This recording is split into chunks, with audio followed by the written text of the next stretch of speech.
was known for many things: Riverdance, Guinness, and Samantha Mumba. The early 2000s pop star became internationally known right out of the gate the moment her first single dropped. It also didn't hurt that she was drop-dead gorgeous. However, she was barred from releasing any more music for many years due to record label shenanigans, and as a result, decided to take her life in a different direction. Let's find out whatever happened to Irish singer, songwriter, dancer, model, and actress Samantha Mumba. Samantha Mumba was born January 18, 1983, in Dublin, Ireland, to a Zambian father and an Irish mother. At the tender age of 3, her parents enrolled her in Ireland's premier Billy Barry stage school, where she would learn to dance tap and jazz. She ended up loving it so much she stayed all the way up into her teens. Her big break came at 15 after Irish music manager and television personality Louis Walsh, who previously managed boy bands Westlife and Boyzone, spotted her performing on a television talent show and immediately whisked her away to London to begin recording tracks. At that time, she signed her first record deal with German-British record label Polydor Records under Universal Music Group. In 2000, at the age of 17, she shot to fame with the release of her debut single, Gotta Tell You, which reached number 1 in Ireland and top 5 in the United Kingdom, Australia, and the United States.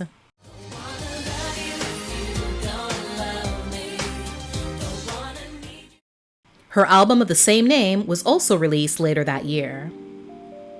She eventually dropped out of school to focus on her music career since it was becoming too difficult to stay in school and work on her music at the same time. 2 years later, Samantha released a new single, I'm Right Here, featuring Damian Marley. Fun fact, the music video features a guy making googly eyes at her that just happens to be Jennifer Lopez's ex-husband, Chris Judd. The song became her 5th UK and Irish top 5 single. Following the success of her debut album, she got the opportunity to launch her acting career in a big way. She landed a role in the science fiction film The Time Machine. It was also a fun family affair experience since her real-life brother, Omero, got to play a role as well.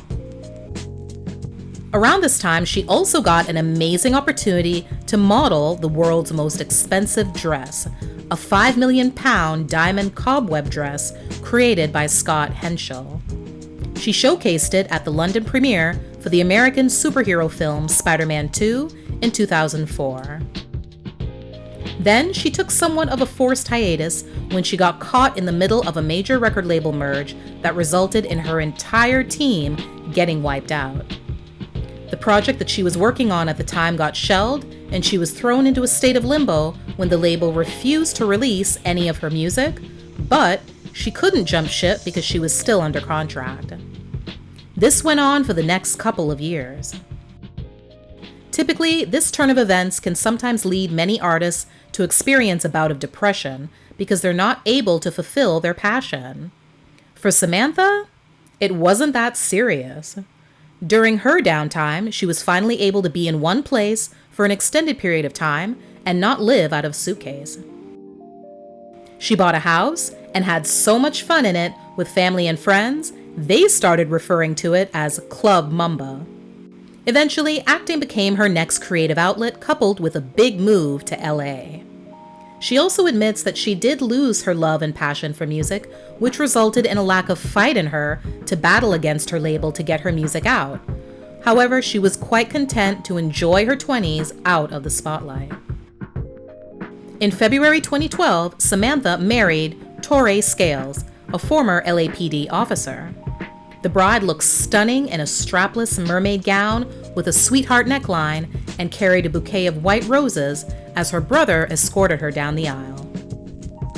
The photos of both of them are heartwarming to look at, especially considering the major scandal from less than a year prior concerning Torrey's alleged affair.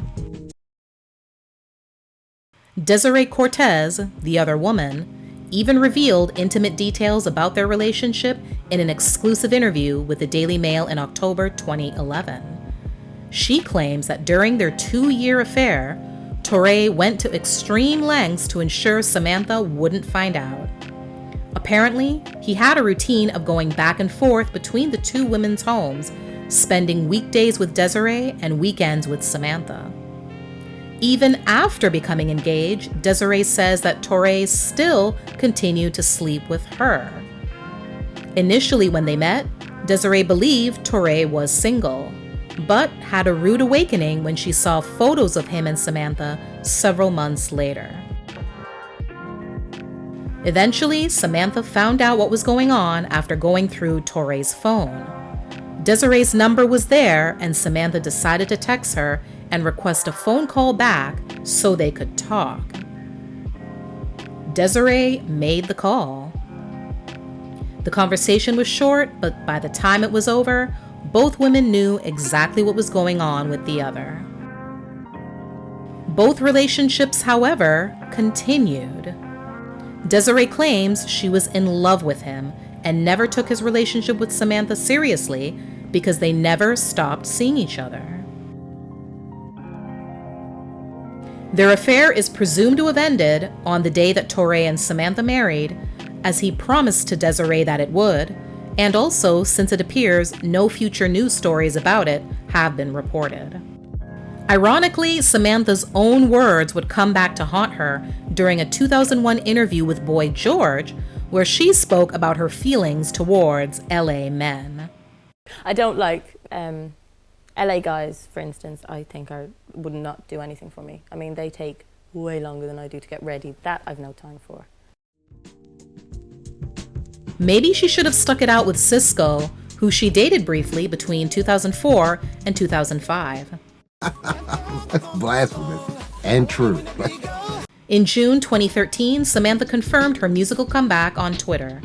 She released a single called Somebody Like Me on iTunes, and it peaked at number 5 on the Irish Singles Chart, marking her first hit single in 11 years. Samantha spoke about her hope to release a second album sometime in 2019, but by the end of the year, this didn't happen. 2020 was an emotionally trying year for many people worldwide, but for Samantha, it started off in the worst way possible when she lost her father in March. By the time she had teamed up with her manager to begin her rise to fame years ago, Samantha's parents had already separated, and she was no longer in contact with her father. She has said it was her choice to distance herself from him. In recent times, they did reconnect, with her father even coming out to LA to celebrate what would be his last Christmas with Samantha and her family. In November of that year, Mumba released the single Cool, which will serve as a lead single from her upcoming album on her own independent label. She quickly followed it up 2 weeks later with another single called Process, which is dedicated to her late father. Typically, she wouldn't have released 2 songs back to back, but she felt moved to do so because of the year 2020 had been, and the sentiment of the song represents how she wanted to end off the year. Today, Samantha continues to live in LA with her husband Torre and their 6-year-old daughter Sage. She plans to give her fans what they've been wanting for a long time and finally release her second album in 2021. Thanks for watching. Please like and share the video and subscribe for more amazing content. See you next time.